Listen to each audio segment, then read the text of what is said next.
Hey guys, today we're going to be looking at 9 upcoming RPG games for 2021. There are a lot of different role-playing games scheduled for release this year, and I've been digging around to find the most interesting games for this video. I'm hoping there should be a few games in here that you've not seen or heard of before. Before we start, please hit that like button as it really helps. Right, let's do this. So first up today, we've got Urban Strife. The story starts 2 years after a zombie outbreak almost wiped out the human race. What's left of civilization is fighting to survive, having formed makeshift communities and barricading themselves in. Rescued by one of these communities, it will be your job to help rebuild. It's based on turn-based isometric play. The game is going to feature destroyable cover, which will make for interesting combat on each playthrough. There'll be fully customisable weapons with attachments, which you'll be able to find or make yourself.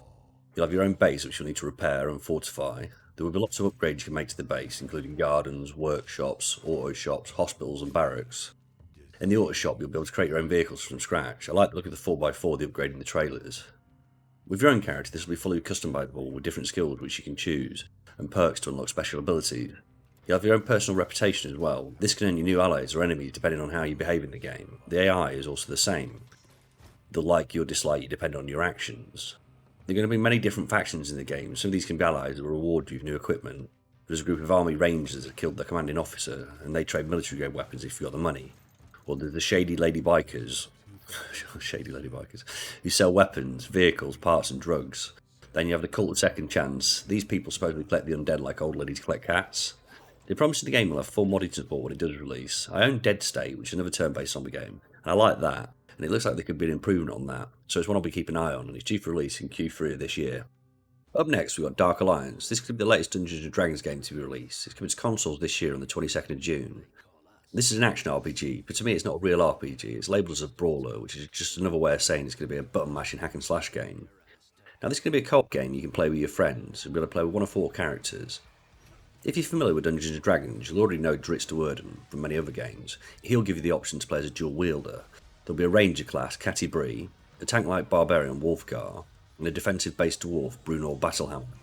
There are already 21 missions in the game, and each one of these should be about 20 to 25 minutes. This should give you about 7 hours worth of gameplay. You'll be able to play these on 6 different difficulty settings, and the harder it is, the greater the reward you'll receive in the form of gear sets and weapons. For me though, it all feels a bit dirty. There is already planned expansion on the way, and they're promising lots of DLC, which I'm sure you'll be able to pay for. I prefer if the companies just aim to make the best game they can make, rather than making a base game, and then a calendar full of release dates for extra content coming down the road. I've always loved Dungeons & Dragons, so I'll keep an eye on it after launch. At the moment we know very little about the game. They allowed IGN, Games Radar, Polygon to play a level of the game, but they tell you nothing about what you can expect to experience when playing the game, because those 3 know nothing about games, they don't even play them. In all 3 of the previews they tell you nothing about the gameplay and just talk a load of rubbish. Here we have the Hand of Merlin. This is a turn-based roguelite role-playing game brought to you from the writers of Serious Sam 4 and the Talos Principle. This mixes King Arthur's legend with beasts from parallel universes. You will need to recruit and guide 4 heroes for a medieval setting that is on the brink of the apocalypse.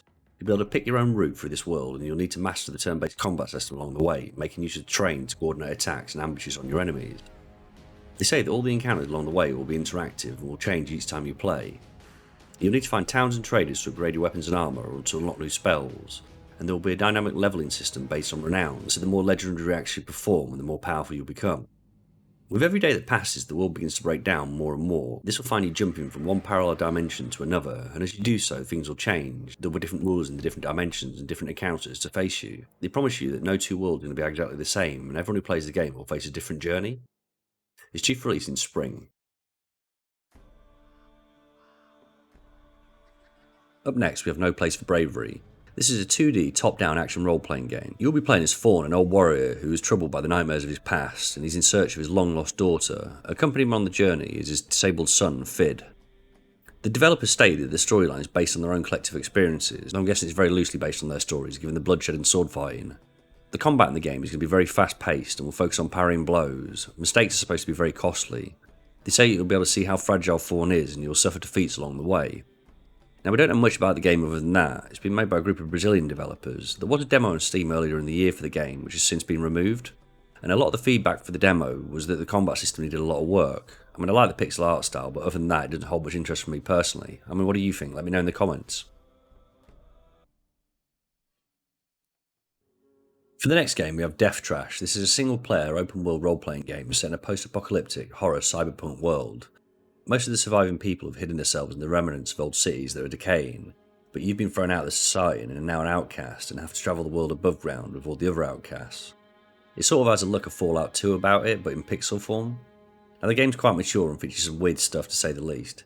You can power biofuel generators with your own vomit, which you scoop off the floor, so there's that. In the words of the developer, the game features real-time gameplay with ranged and melee combat, multiple choice dialogue, and an inventory and crafting system. You also have skills like pickpocketing, stealth, and puking. What the use of puking will be is anyone's guess. You'll be able to make your own choices within the game. You can either choose to kill everyone, or you can choose to kill nobody if you wish. Though it's a single-player game, there'll be the option to play local co-op. The devs have stated that the story will still be the single-player storyline for the time being, as they don't have the resources to edit it for co-op. Now there is no release date yet, but the game's supposed to be released as early access later this year, and it'll be in early access for about a year, so if you fancy an RPG with puking in it, you might be in luck.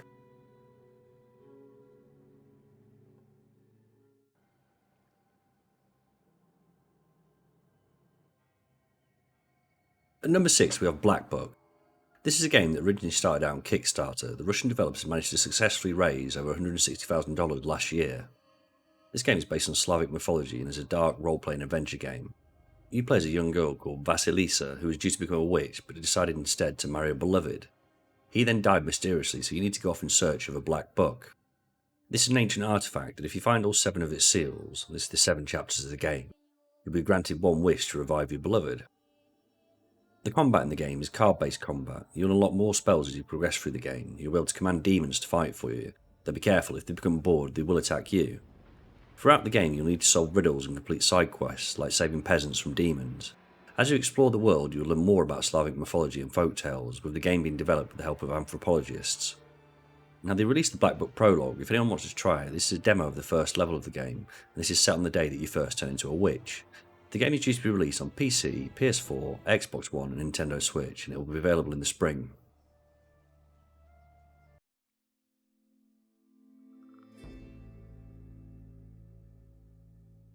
At number 7 we're going to the home of the original Mad Max, Australia. This is a post-apocalyptic, which I feel I've been saying far too often just recently when talking about games, role-playing games set in desolated future Australia. The game is played in an isometric viewpoint like the original Fallout games, but this is completely hand-drawn artwork, which takes a lot of effort to do so. The game is going to feature turn-based combat, which is a bit of a common theme today. You'll need to guide a party of up to 6 along the way. The main feature of the game is based around the moral compass, which works on 4 areas of philosophy: utilitarianism, nihilism, Machiavellianism, and humanism.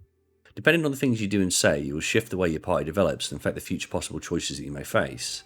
As you swing one way or another on the compass, you will unlock or lose moral traits. Now these traits may give you bonuses in certain areas, but negative modifiers for other things.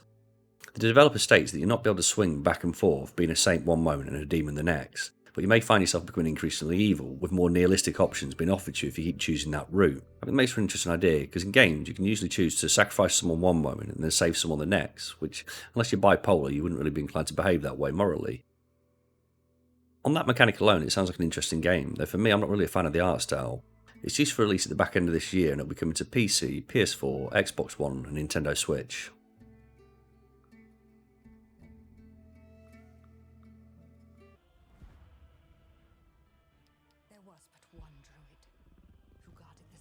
Right, up next we've got Baldur's Gate 3. I'm really biased here because I'm definitely buying this game. I'm just waiting until it's out of early access. It's not that I'm bothered that it's in early access, it's just I don't want to play the game until it's completely finished. I've come very close to buying it probably in the last 6 months, but I keep telling myself I have to wait. I've played all the originals and this game has been a long time coming. Now it's set in Forgotten Realms. The game is due to have 3 acts. It's currently on its first act and it's meant to have about 25 hours of gameplay. There's going to be 6 player classes to choose from, along with 9 different races and sub-races.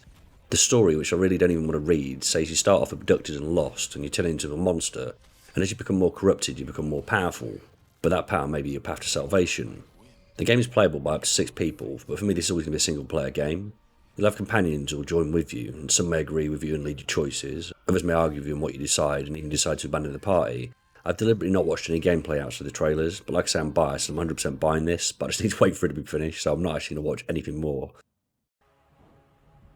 Well, this last clip is for an RPG game that's in very early development. The game's called November Eve and it's been developed by one person and he's been working on the game for 2 years. At the moment there's not that much to show, but the standout is that you can ride a dragon and rain fire on your enemies. I'll include the Twitter link for the developers. There's a few more videos on there, including some fighting ones on the ground. Anyway, that's all for today. If you like the video, smash that like button and subscribe for more videos.